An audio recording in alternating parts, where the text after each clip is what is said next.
In question number 4, there are two parts. Part A, calculate the value of x in the triangle given below. So this is the triangle here, as we can all see on this side. Here we have a triangle. And in this triangle, we have to find out the length of x. X is the length from point B to point C. So I can consider the triangle ABC, and I can say that it is a right angle triangle. Okay. So we have to find out the value of x when the other two sides of the right angle triangle are given. When we have to find the length of a side of a right angle triangle and the two sides of the right angle triangle are given, we use the Pythagoras theorem. According to Pythagoras theorem, hypotenuse square is equals to base square plus perpendicular square.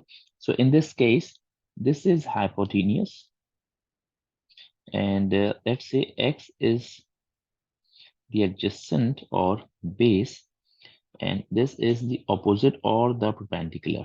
Okay, so according to Pythagoras theorem, hypotenuse square is equals to base square plus perpendicular square. I can either say this, or I can say hypotenuse square equals to adjacent square plus opposite square. So in this case, hypotenuse is 13. So I'll say 13 square equals to base is x. So I'll say x square. Perpendicular is 12. So perpendicular square will become 12 square. 13 square is 169. X square remains x square. 12 square becomes 144. In order to find out the value of x, I'll move this 144 on this side. 144 over here is adding. When I move it to the other side, just start subtracting. 169 minus 144 is equals to x square. 169 minus 144 becomes 25, which means I'll say x square is equals to 25. Since I have to find out the value of x, I'll take a square root on both the sides. I'll take a square root over here, and I'll take a square root over here. So when I take a square root on both the sides, I can cancel this square with the square root. I'm left with x. Square root of 25 is usually plus minus 5, but since x is a length, so I'll say x is 5 centimeter only. I'll consider positive 5 and I'll not consider negative 5. Okay. Moving ahead, we have to find out sine of angle ACB.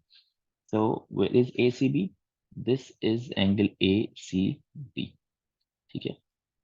Achha, since we have to find out the sine of angle ACB, we already know that sine of an angle, that is sine theta, is equals to opposite upon hypotenuse. With C as my angle under consideration, I can say that my opposite is 12 and hypotenuse is 13.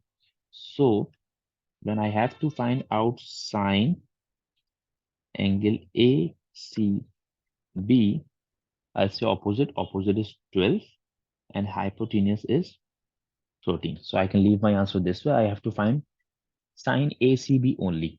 Okay. If I was asked what is the value of ACB, so I would have taken sine inverse of 12 upon 13 and would have found out the angle.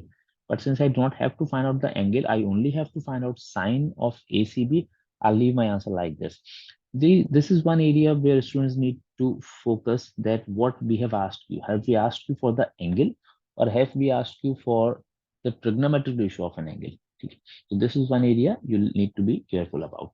This is it. We'll continue our question number 4 in the next video. Thank you.